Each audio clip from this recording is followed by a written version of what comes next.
Hello everyone. तो friends, इस video में हम डिस्कस करेंगे फंक्शंस की इंट्रोडक्शन के बारे में और कुछ टाइप्स ऑफ फंक्शन करेंगे जो आपके सिलेबस में है। फ्रेंड्स, वीडियो स्टार्ट करने से पहले मैं आपको बता दूं कि अगर आपने रिलेशंस के टॉपिक्स को मिस किया है तो आपको उन सब की वीडियो रिलेशंस की प्लेलिस्ट में मिल जाएगी, जिसका लिंक मैं इस वीडियो के डिस्क्रिप्शन में डाल रहा हूँ, आप वहां से जाके देख सकते हैं। तो चलिए फ्रेंड्स, बिना किसी देर के वीडियो को मैं स्टार्ट करता हूँ। हमने पढ़ना है फंक्शंस के बारे में। तो फंक्शन सबसे पहले हम किन्हें कहते हैं, आइए देख लेते हैं। तो जिस तरह रिलेशन डिफाइन करने के लिए आपको कम से कम 2 सेट्स की जरूरत होती है, इसी तरह फंक्शंस भी आपके पास कम से कम एक सेट तो होना ही चाहिए, और खुद के साथ ही, मतलब आई मीन कि आपके पास कम से कम 2 सेट होना बहुत जरूरी है। तो आइए एक एग्जांपल से देख लेते हैं। तो एग्जांपल मैं ले लेता हूं यहाँ पे 2 सेट्स की। एक सेट ए है, दूसरा सेट बी है, ठीक है। तो पहले सेट में मैं 3 एलिमेंट ले लेता हूं, 1 2 3, और दूसरे सेट में मैं एलिमेंट ले लेता हूं 4 5 6, ठीक है फ्रेंड्स। और मान लीजिए इनके साथ कोई कनेक्शन है, ठीक है। तो सबसे पहली चीज जो है, किसी भी रिलेशन को फंक्शन तब तक नहीं कह सकते जब तक उसके जो आपकी डोमेन के सारे एलिमेंट्स आपके पास रिलेट ना हो जाए बी के साथ। तो पहली कंडीशन क्या बनती है कि आपका every element of A should have image in B, मतलब कि ए के हर एक एलिमेंट की इमेज होनी चाहिए, कोई भी एलिमेंट छूटना नहीं चाहिए। अगर यहाँ पे कोई एक एलिमेंट होता, जैसे यहाँ पे 7 होता और उसका कोई रिलेशन यहाँ पे नहीं होता, तो हम फ्रेंड्स इसे फंक्शन नहीं कह सकते थे, ठीक है। अब सेकेंड चीज आती है आपके पास कि कोई भी एक एलिमेंट की 2 इमेजेस नहीं हो सकती, मतलब ऐसा नहीं हो सकता। अगर ऐसा होगा तो ये फंक्शन नहीं है, ये अब रिलेशन कहलाएगा, इसे हम फंक्शन बिल्कुल नहीं कहेंगे।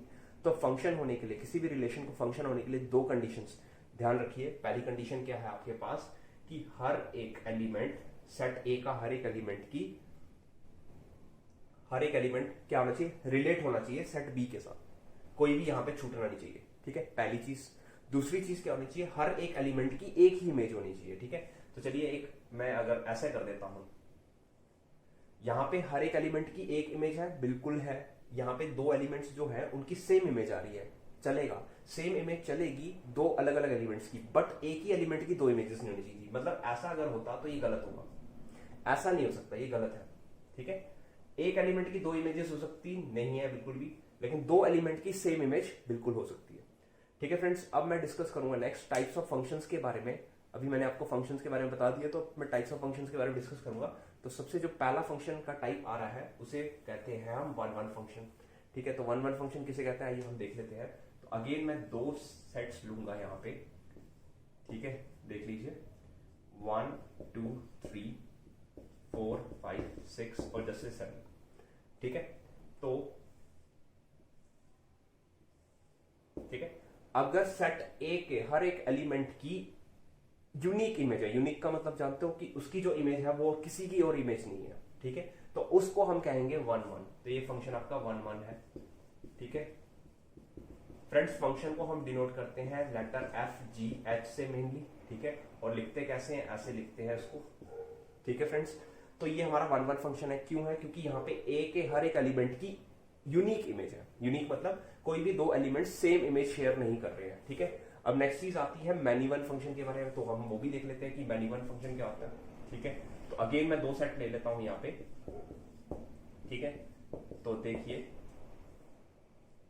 इस बार कुछ इस तरह से होता है, ठीक है।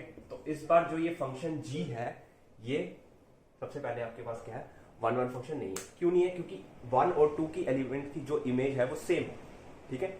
अच्छा, एक चीज बताना मैं भूल गया, इन एलिमेंट्स को क्या बोलते हैं, हम इमेजेस बोलते हैं, और इनको क्या बोलते हैं, हम प्री इमेजेस बोलते हैं, ठीक है। मैंने आपको रेंज, डोमेन और कोडोमेन के बारे में बताया था, अगर आपको नहीं मालूम है तो आप रिलेशन का वीडियो देख सकते हैं, वहां से जाके क्लियर कर सकते हैं।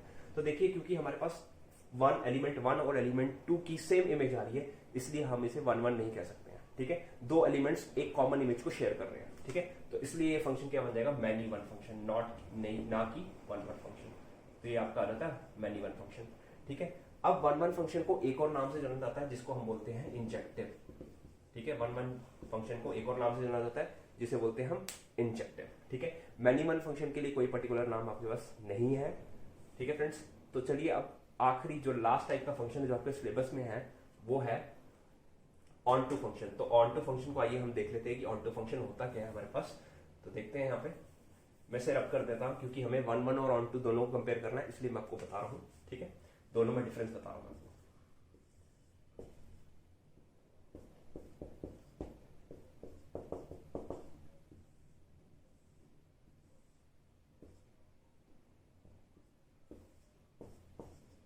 ठीक है, अब जब भी आपने ऑन टू फंक्शन देखना है, आपने सबसे पहले कहां जाना है, सेट बी पे की तरफ जाना है। आपने देखना है कि अगर आपकी कोड डोमेन रेंज के बराबर आती है, मींस अगर आपकी range equals to code domain है, तो आपका फंक्शन कैसा बन जाता है, आपका फंक्शन बन जाता है कैसा, ऑन टू फंक्शन। ठीक है, मतलब कि सेट बी का कोई भी एलिमेंट ऐसा नहीं छूटना चाहिए जिसकी कोई प्री इमेज ना हो सेट ए में। ठीक है, अब मैं यहां पे ऐसा भी हो सकता था, देखिए फ्रेंड्स, अगर इसे मैं ऐसे कर देता तो अभी भी ये ऑन टू फंक्शन है। ठीक है, तो ऑन टू जरूरी नहीं है अगर फंक्शन ऑन टू हो तो वो 1 1 भी होगा, अगर फंक्शन ऑन टू हो तो वो मैनी 1 भी हो सकता है या 1 1 भी हो सकता है। देखिए इस टाइम ये मैनी 1 फंक्शन है, but at the same time ये ऑन टू भी है। ऑन टू देखने के लिए आपको हमेशा कहां जाना है, कोड डोमेन की तरफ जाना है। अगर आपकी कोड डोमेन रेंज के बराबर है तो ही आपका फंक्शन क्या बनेगा, ऑन टू बनेगा। ठीक है फ्रेंड्स, तो अब ऑन टू को आप क्या कहते हैं, सरजेक्शन कहते हैं। ठीक है, ऑन टू फंक्शन को दूसरे नाम से क्या कहते हैं, सरजेक्टिव कहते हैं या सरजेक्शन कहते हैं। हम सरजेक्टिव लिख देते हैं, चलो यहाँ पे। ठीक है, अब जो फंक्शन इंजेक्टिव और सरजेक्टिव दोनों होता है, मीन जो 1 1 भी होगा और ऑन टू भी होगा, दोनों होगा। ठीक है, उसी को हम क्या कहेंगे, बाइजेक्टिव कहेंगे। मैं इसको मिटा देता हूं, जो फंक्शन 1 1 और ऑन टू होगा उसी को हम क्या कहेंगे, बाइजेक्टिव। तो बाइजेक्टिव फंक्शन क्या होता है, जो आपका 1 1 एंड ऑन टू फंक्शन होगा।